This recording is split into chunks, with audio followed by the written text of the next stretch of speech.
সাবেক আওয়ামী লীগ নেতা ও তার স্ত্রী সহ ৩ জনকে হত্যাকাণ্ডের ওই মূল হোতা অবশেষে পুলিশের জালে। সিলেট নগরের রায়নগর মিতালী আবাসিক এলাকায় ঘটে এই নির্মম হত্যাকাণ্ড। বুধবার সকালে মিতালী আবাসিক এলাকার ১১১ নম্বর বাসা থেকে কার্যক্রম নিষিদ্ধ আওয়ামী লীগ নেতা আব্দুস সাত্তার, তার স্ত্রী সুরাইয়া বেগম এবং তাদের গৃহপরিচারিকা তাহমিনার নিথর দেহ উদ্ধার করেছে পুলিশ।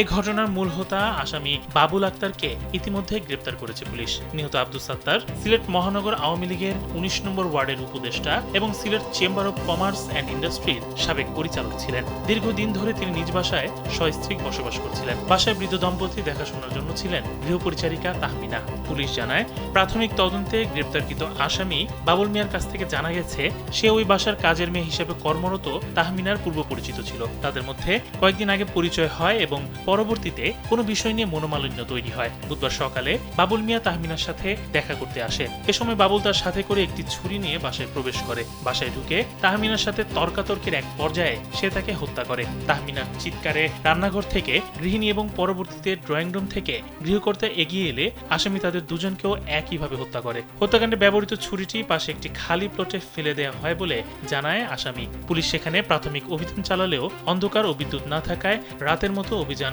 স্থগিত করে রাখে। এই ঘটনায় আসামি নিজের দায় স্বীকার করেছে এবং পুলিশি হেফাজতে রয়েছে। এই বাসায় একটি কাজের মেয়ে যে রয়েছিল তার সাথে গত কয়েকদিন আগে তার পরিচয় হয়। পরবর্তীতে সে তার হয়তো অন্য কোনো ডিমান্ড ছিল, তাকে মেয়ের সাথে মনোমালিন্য হওয়ার প্রেক্ষিতে সে আজকে কিন্তু যখন বাসায় আসে সে সাথে বাড়িতে ছুরি নিয়ে আসে।